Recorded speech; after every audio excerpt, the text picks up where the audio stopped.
Greetings to all of humanity. It's really a joy, it's a pleasure, it's my honor to be bringing you this message of emancipation, whereby I'm pointing you to look inwardly to discover that your real identity is your divinity. That's the reason why I want to speak to you concerning Abdullah and Neville Goddard, and how Abdullah taught Neville to marry his thoughts and his emotion to achieve his every desire. But just before I go any further, I just want to remind you concerning my Abdullah and Neville Goddard merch that is available on Teespring, and there is a link below this video that you can check out to see the merchandise that are available there for you. So I would definitely ask of your support if this message have been really helping you in any way and you want to show your gratitude to this work. And also let me say that it's really a joy and a pleasure to be carrying the legacy of Neville Goddard and Abdullah in this time that we are living. Now, as I said before, I want to speak to you concerning how Abdullah taught Neville to marry his thoughts and his emotions to be able to manifest his every desire. Now, as we know, Abdullah first taught Neville through Christianity by pointing him to look inwardly and teaching him that the Bible addresses the human mind and must be interpreted psychologically, that the Bible is not literal, neither is it secular history, and that it was written symbolically. Also that it has no reference to anyone who existed thousands of years ago or to any actual event that would have taken place on earth thousands of years ago. Abdullah makes sure to establish to Neville that from the beginning to the ending of the Bible, it's all a great psychological drama, and it all have to do with the human psyche. That is why it is very important for me to lay the foundation for you in every video and to build upon that, so you would understand the simplicity of the message that you can use to create your reality consciously. Now, Abdullah taught Neville that everything was first a thought, it was first an idea, it was first imagined. Therefore, he taught him that he must master the law of mentalism. So once you have a true understanding of this principle, you will also understand that everything works by principle. So when Neville went to Abdullah with his burning desire, Abdullah laid down the rule that it's all about principle. Everything works by laws. And you must align yourself with this principle of working with the laws that governs humanity and the laws that governs the universe. So you teach him about thoughts and how thoughts work. In other words, how the mind works. And for Neville to have also a good understanding of the brain and how it works. That's why I always say to you that the brain is a transmitter and a receiver of frequency. So Neville was going to put to work everything that Abdullah was saying to him. But the main thing that Abdullah wanted Neville to understand is that feeling is the secret. That emotion and thoughts must become one. That it's a union. So he was going to marry thoughts and emotion. That is why the Bible tells you in Ephesians chapter 5 that marriage, it's a great mystery. It's about Christ and the church. The church being your body, the Christ being your higher self, your Christ self, your true essence. Remember, we are thought evolved being. Before our mother and our father could come together, it had to first be a thought, it had to first be an idea. So the whole world that we're living in, it's an imaginary world, and most of the time we believe that we are actually living in this world when actually the world exists within us, and it's an outer projection that we are beholding. And Ecclesiastes chapter 3 and 11 tells you that the world have been placed in the mind of man. Eternity is in man. So everything we behold without, it is within. So when Abdullah told Neville to go to bed in his mother's home in Barbados, in his imagination, while he was residing in New York, and to do the same when he walked in the streets of New York, to see himself as if he's walking the streets of Barbados, he was supposed to get that feeling by bringing his thought and his emotion and making them one. So you feel what it's like to be walking in the streets of Barbados, and feel what it is like to be sleeping in his mother's home. That his wish has been fulfilled, and living in the presence, living in the now. That's why, my brother and my sisters, whenever you bring thoughts and emotion as one in a union, in a marriage, it must bring forth,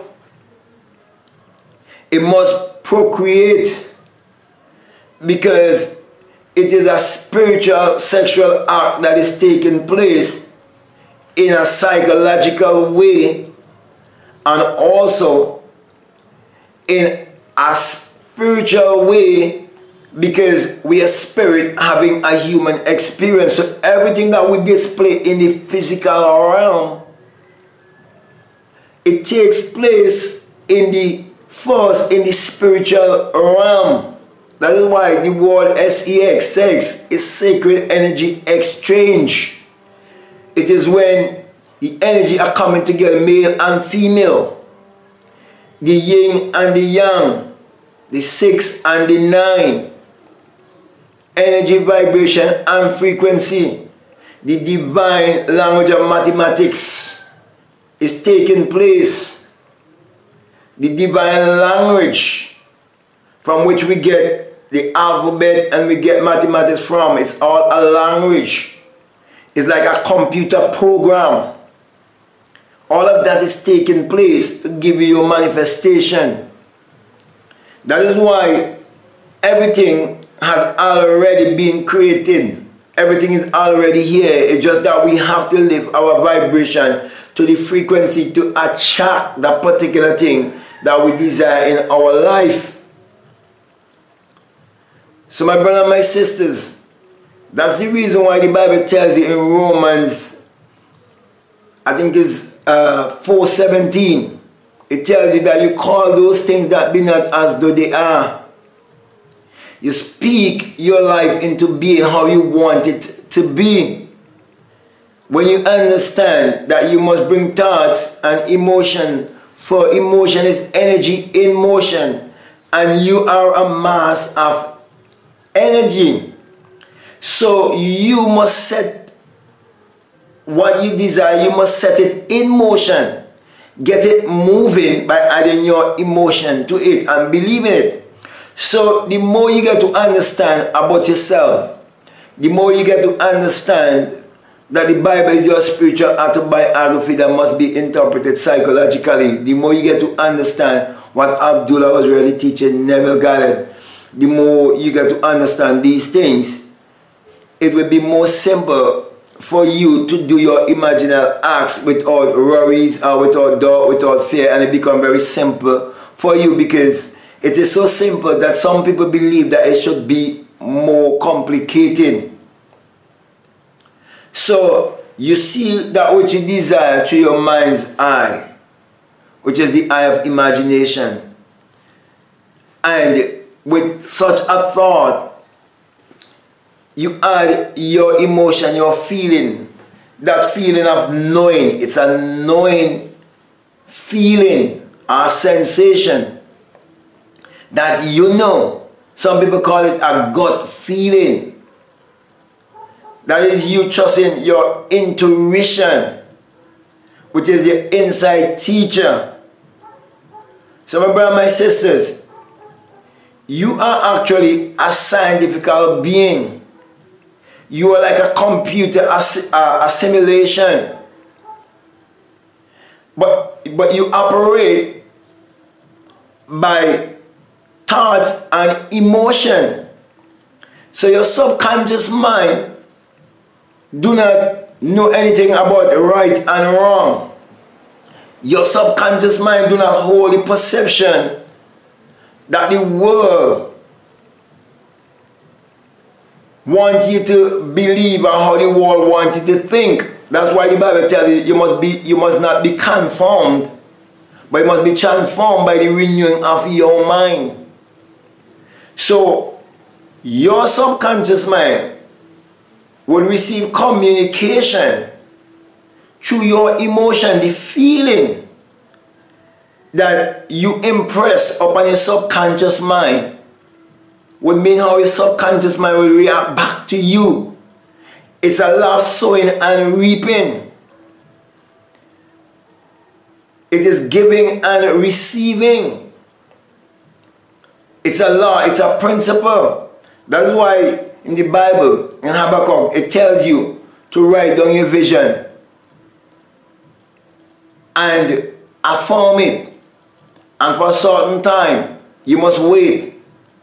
And that it is sure, because it's telling you that it's Allah. So my brothers and my sisters, the more you get to know about yourself and how powerful you are, the more magical you would become, because you understand how to get into a magical state. And so Abdullah taught Neville all of these things. For over 5 years, Neville was studying with Abdullah. But then Abdullah used this power to put Neville in a place of affluence by putting him in Barbados in his imagination before it ever happened, to prove also that time doesn't exist, time is not real. And when Neville went to Abdullah, Abdullah was able to tell Neville, look, you have already gone to Barbados, and you have gone to Barbados not third class, not second class, you have gone first class. So when Neville would have gotten the $50 under his door from his brother, and he went to the shipping company and they told him that there wasn't vacancy for him to go first class, that he was going to go third class, and he accepted such a belief and went to Abdullah. Abdullah would have none of it. Abdullah slammed the door in his face and turned his back on him. And Abdullah said to him, who told you you were going to Barbados? Who told you you have gone? And who told you you was going first class? I told you that it was first class you was going, and that's how you would go. First class. I would have none of this third class conversation with you. And Neville ended up going first class because there's someone who couldn't make the trip, and Neville fit right in place to show you that when you walk with the laws that governs the universe and the laws that governs humanity, that everything will be put in place and walk out right for you. So my brothers and my sisters, my encouragement to you is to marry your thought and your emotion. And that is why you have to have the right feeling about yourself. I wrote a book called Your Mood is Your Fortune. That's a very good book for anyone to read. Your mood is your fortune. Your mood is very important. How you see yourself, what concept you hold about yourself. And all these messages that I've been bringing to you is try to get to you how important it is to activate the right concept of yourself, have the right concept of yourself. That's the most important thing. Because that would help to influence how you feel about yourself, how you see the world, how you see others, the things you say, the things you would do. So with that being said, my brother and my sisters, I just really want to encourage you to have the right thinking about yourself and to remember that you have to be responsible for your thoughts and your actions, and remember to marry your thoughts with your emotion. That's the reason why you must always think positively. So, and always look inwardly, knowing that it is your own thoughts that can create your reality, and that you can create your reality consciously. So with that being said, my brother and my sister, I want to thank you very much. I want to say to you, if this is the very first time that you're listening to me, and what I'm saying it really makes sense to you, it's really resonating with you.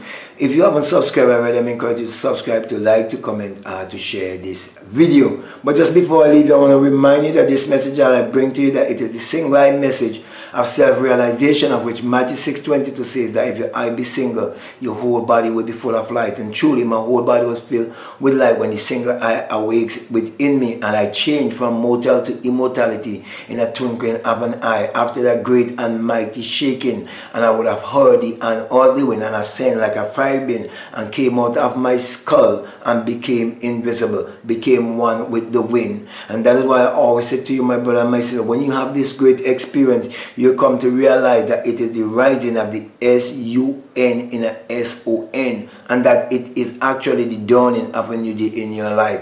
For the sun, as in the S-U-N, parallels the human imagination, and the human imagination parallels the sun. For without the sun, there is no life and there is no light.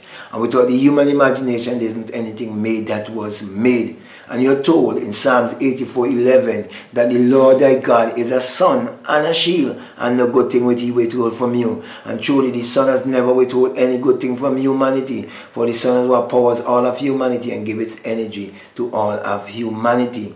Also, in Malachi chapter 4 and verses 2, you're told also that the Son of righteousness shall arise in you with healing in his wings. And truly, the Son of righteousness has risen in me, and I'm bringing healing to all of humanity, pointing each and every one to look inwardly and to use your mind power, which is your solar power, your sun power, your God power, your creative power, which is actually the sexual power. Use that power to achieve your every desire by marrying your thoughts and your emotion together to fulfill your every desire. So with that being said, I want to say peace, love you all, I'm out.